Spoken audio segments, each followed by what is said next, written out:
Hello friends, आज हम बात करने जा रहे हैं पीटीटी में अंकर प्रक्रिया यानी कि जो नंबर्स का जो सिस्टम होता है वो किस प्रकार से होता है।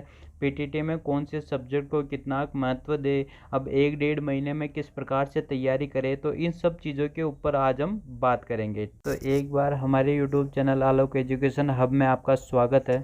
आपका जो पेपर है वो 4 पार्ट में डिवाइड होगा, part A B C D.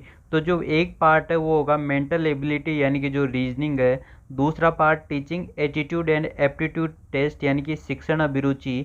तीसरा जनरल अवेयरनेस जीके जिसमें आपकी history, geography, art and culture और जो करंट के सारे टॉपिक्स आएंगे। और जो चौथा पार्ट है वो आपका लैंग्वेज का होगा जिसमें हिंदी और इंग्लिश में से आपको एक चूज करना है। इन दोनों में से आपको एक ही पेपर सेलेक्ट करना है और एक ही पेपर करना है, ठीक है। तो इसमें क्या पैटर्न होगा, ये 50 50 50 50 अर्थात चारों पार्ट में 50 50 क्वेश्चन आएंगे। तो इस तरह से टोटल आपके 200 क्वेश्चन आएंगे, ठीक है। तो पीटीटी के एग्जाम में आपके टोटल 200 क्वेश्चन आएंगे, पर प्रत्येक क्वेश्चन 3 अंक का होगा। एक क्वेश्चन 3 अंक का हो गया तो टोटल नंबर कितने हो गए 600, क्योंकि 200 क्वेश्चन है, एक क्वेश्चन 3 नंबर का, तो टोटल यानी कि आपका जो पेपर है वो 600 नंबर का आएगा, ठीक है। और इसमें कोई किसी प्रकार की नेगेटिव मार्किंग नहीं होगी। लेकिन जो teaching attitude and aptitude test जो शिक्षण अभिरुचि है उसमें जो आपका नंबरिंग सिस्टम है वो 3 2 1 0 होगा। अब ये कैसा नंबरिंग सिस्टम है, मैं आपको एक सवाल से आपको समझाने का प्रयास करता हूँ।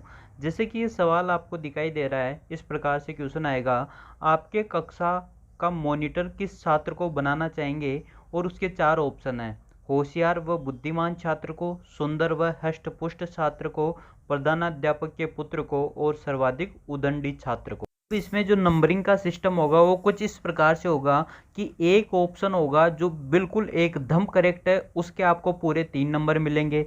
फिर एक ऑप्शन उससे थोड़ा कम करेक्ट होगा, उसके आपको 2 नंबर मिलेंगे। फिर तीसरा ऑप्शन उससे थोड़ा कम करेक्ट होगा, उसके आपको 1 नंबर मिलेंगे। और एक ऑप्शन ऐसा होगा जो बिल्कुल गलत है, पूरी तरह से गलत है, उसके आपको 0 नंबर मिलेंगे। तो शिक्षण अभिरुचि में आपको ये फायदा होता है कि आपके अगर बिल्कुल एग्जैक्ट करेक्ट आंसर भी अगर आप चूज नहीं कर पाए तो भी आपके पास 2 या 1 नंबर मिलते हैं, यानी कि पूरी तरह से 0 नंबर मिलने के चांसेस बहुत कम हो जाते हैं, क्योंकि वो बिल्कुल ही नेगेटिव आंसर होगा। जैसे कि यहाँ पे आप देखेंगे कि सर्वाधिक उदंडी छात्र को क्या मैं कक्षा का मॉनिटर बनाना पसंद करूंगा, तो ये कोई भी देख के पहचान जाएगा कि सर्वाधिक उदंडी छात्र को, ये तो बिल्कुल ही ऑप्शन से हट गया।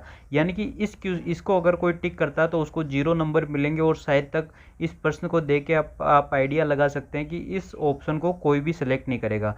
तो इसमें 3 नंबर मिलेंगे अगर आप ए ऑप्शन चूज करते हैं कि होशियार व बुद्धिमान छात्र को, दूसरा सुंदर व हष्टपुष्ट छात्र को, और 1 नंबर मिलेगा यदि आप प्रधानाध्यापक के पुत्र को सेलेक्ट करते हैं, ठीक है। तो इन ऑप्शन वाले में पूरे 3 नंबर, बी ऑप्शन में 2 नंबर और सी ऑप्शन में 1 नंबर। ये क्रम जरूरी नहीं कि ऐसा ही उल्टा सीधा कैसे भी हो सकता है, बस आपको सबसे सही अगर आप सेलेक्ट करते हो जो पूरी तरह से सही है उसके आपको 3 नंबर मिलेंगे।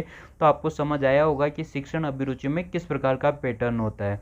अब हम बात करते हैं कि हमारी स्ट्रेटजी क्या होनी चाहिए पीटीटी एग्ज़ाम को क्रैक करने के लिए, जब अपने पास एक डेढ़ महीना बच गया है। 3 जुलाई को आपका पेपर है और आज मैं 24 तारीख को ये जो है वीडियो शूट कर रहा हूँ, 24 मई को, ठीक है। तो आपके पास 1 महीना और कुछ 5-7 एक दिन बचे हैं, तो इनके अंदर आप किस प्रकार से तैयारी कर सकते हैं। तो देखिए बच्चों, आपके जो जीके वाला पोर्शन है उसके अंदर art and culture, Rajasthan history, polity, Indian history, current affairs और बहुत सारी चीज़ें आती है। तो इतना इतना जो जीके वाला पोर्शन है वो भी 50 नंबर का ही आएगा। तो इतने पोर्शन को आप इस महीने में अगर अब शुरुआत कर रहे हो तो आप बिल्कुल भी कवर नहीं कर पाओगे।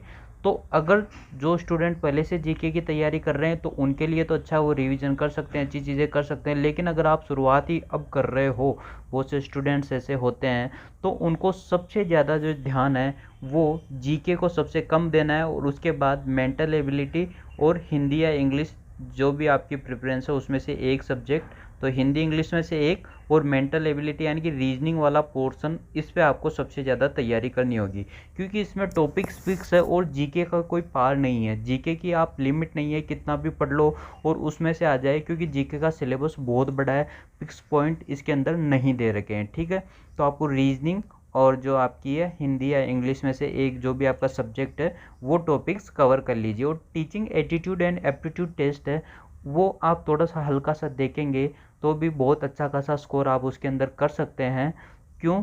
क्योंकि इसके अंदर बस आपको एक चीज़ ध्यान रखनी है कि हमेशा पॉजिटिव सोच के आंसर देना है।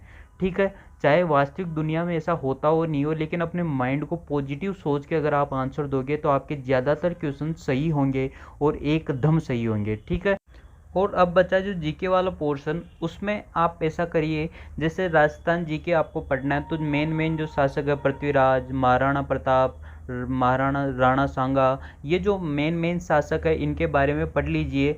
और जो करंट अफेयर्स की मासिक पत्रिकाएं आती है उनके बारे में आप अध्ययन कर लीजिए, क्योंकि 50 में से लगभग 10 क्वेश्चन करंट अफेयर्स के आते हैं। तो आपका बहुत अच्छा पोर्शन है, वो 2-3 महीने की जो 15-15 20-20 पेज की मासिक पत्रिकाएं हैं वो पढ़ लीजिए, उनमें से बहुत सारा चीज़ कवर हो जाएगा। ठीक है, तो जीके की इस प्रकार से स्ट्रेटजी रखिए। और अगर आप बुक के बारे में पूछना चाहते हो तो मैं अगला वीडियो बुक पे बना दूंगा।